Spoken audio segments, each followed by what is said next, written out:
What up YouTube, this is Echo Grande representing here, and today we're gonna talk more Game of Thrones. This is it everyone.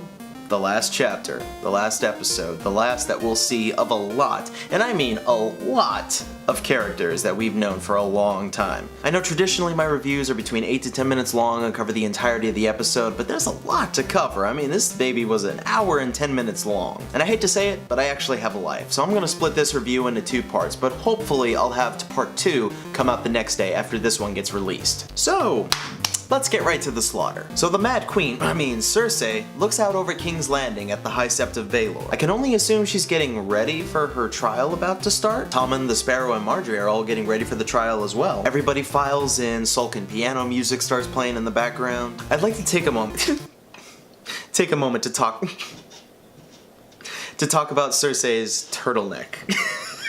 I'm not gonna be laughing in a few moments, aren't I? Grand Maester Pycelle is spiffing up as well while a prostitute chills in his bed. Of course he doesn't pay when she asks for her money and he shoos her off. Oh right, that's number 1 on the going to die this episode list. Let's see. I'm gonna need more than one spiral for this, aren't I? The trial begins, Cersei is still nowhere to be found, so Loras is first. God, poor Loras, look at you, man. I remember when you kicked the mountain's ass in season 1, and now look at you. Confesses his crimes before everyone, looking like a shaved and scared dog. The Sparrow decides to punish him by carving a symbol in his forehead. Can we say inglorious bastards? Bet you'd wear that godforsaken rose armor the rest of your pecker-sucking life. So I'm gonna give you something you can't take off. Tommen finally leaves for the trial when he gets a special visitor. I'm just gonna say it, his face staring at the mountain. Mwah. Who better to take revenge for Tommen canceling the Clegane Bowl than Zombie Mountain himself? Turns out Cersei really wasn't planning on going and the trial continues without her. Really, are these King's Landing folks that stupid? Lancel and his minions go to retrieve her when they spot, I can only assume, are one of Qyburn's little birds. Pycelle, on his way to the trial, is stopped by a kid as well. Lancel alone follows the kid to a deep dark dungeon below the Sept. I see where this is going. Definitely getting some baptism scene from the Godfather vibes here. Let's see, Pycelle gets stabbed to death by a bunch of corrupted children? Check. Bioshock much? Lancel is also stabbed and left to die by another kid? Check. Lancel discovers the room full of wildfire? They actually did it. Lancel crawls through the basement to look at all the wildfire barrels and actually see some sitting in a puddle with a burning candle on top of it. Let me run this through my head again. Lancel, bleeding on the floor, surrounded by barrels of wildfire, with a burning candle on top of a puddle of the stuff. Margaery senses that something is wrong, but the Sparrow won't let anybody leave. Lancel tries to put the candles out, and just like that, you said it right, Denzel, there's really nothing much more to say. And just like that, Loras, Lancel, High Sparrow, Mace, Kevin Lannister, Margaery, all gone. The note Margaery passed off to the Queen of Thorns makes sense now. The rose has been uprooted, if you know what I'm saying. Yeah, I don't think Margaery intended to die there though, boys. I thought the scene would end there, but we get to see Cersei torture the nun who starved her while she was in prison. All along when she was a prisoner, Cersei was saying she'd be the last face that she would ever see. I used to think the Lannister words were a joke. Bronn said it best. Don't say it.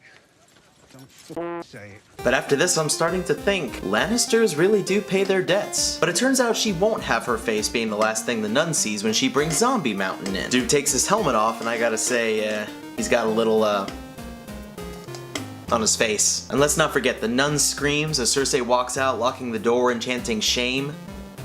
Scary. Lena Headey, darling, I think we're gonna have to cancel that imaginary dinner. I just can't do this with you acting like this and looking like an Imperial officer from a Star Destroyer. On the contrary, though, that nun had it coming. Leaving her locked up with the mountain was almost as satisfying, almost, as Ramsay getting chewed to death by his dogs. I really thought last week was the episode that kept on giving, but this episode is starting to claim that title. Tommen apparently was kept in his room by Zombie Mountain when he watches the Sept explode and he stares out at the wreckage. Takes his crown off, walks off frame, only to walk back into frame, and oh.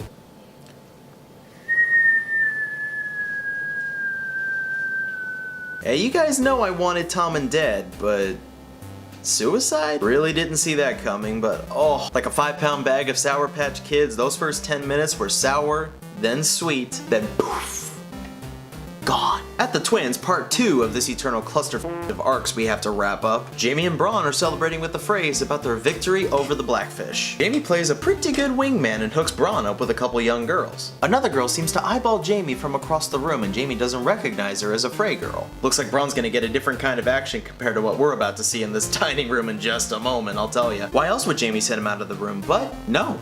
Nothing happens. Jamie mocks Walder Frey a little bit, thought he was about to pull a Roose Bolton on him, but no, he just walks off. No Red Wedding 2.0 it looks like, folks. Because I think for the first time in a season finale, we actually cut back to a previous scene with Cersei and Qyburn. They discuss Tommen's barely recognizable corpse and what to do with it. Cersei wants to burn him and scatter his ashes around the remains of the Sept. Well, Tommen and Margaery can at least be together again in dust form. Can you have sex that way? Samwell and Gilly arrive at Old Town, Samwell still hauling his father's Valyrian sword, and we get some well-earned comedy relief when Samwell talks to the receptionist secretary maester. He invites Sam into the library, but Gilly and the baby have to wait in the lobby. And I just have to say, the Old Town Library has got to be the most beautiful set I've seen on Game of Thrones. I really hope we get to see more of it in future seasons. King's Landing was number 1, but I think you know why I'm bumping it down to number 2. Sam stands there in awe, but Gilly is still nowhere to be found as we cut to Winterfell. Hope you got soft-soled shoes, Gilly. You got a whole year to stand there looking pretty. In Winterfell, Jon reminisces with Melisandre about his memories from the earlier seasons on the show. Davos comes marching in holding a burnt toy horse that Shireen used to have. And ooh, things get awkward.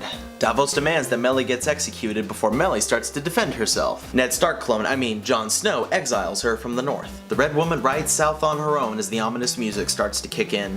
Remember in season 3 when the Red Woman talks to Arya and how she'll see her again? Things are coming together! As Jon stands on the parapet watching Melly ride away, Sansa comes up to join him. They talk about their sleeping arrangements, Jon continues to deny that he's a Stark. Turns out the Citadel makes an official announcement with white ravens. Winter is here. Sansa and Jon jest about it a little bit, like I knew they would when it finally happened. Don't think you'll be laughing for long, Jon. White Walkers. Before we cut to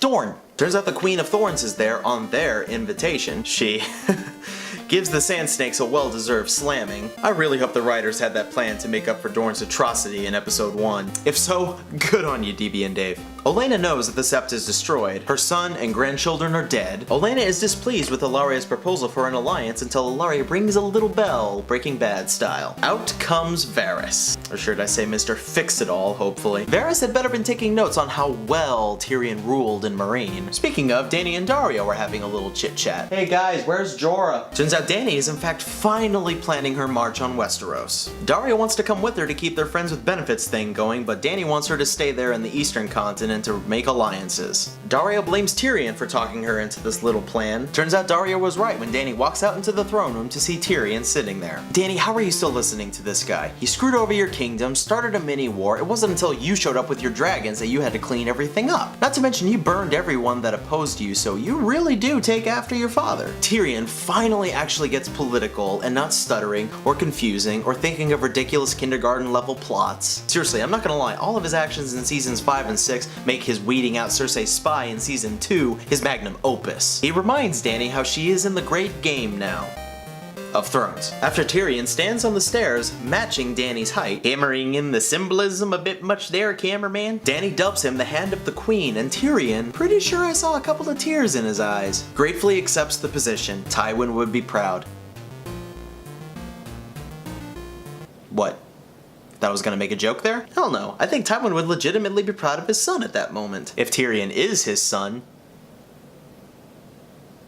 Feels like Tyrion's arc is getting a bit more resolved. I wonder what that means for his future. Back off there, George, just back off. You'll have World War III on your hands if you're thinking what I think you're thinking.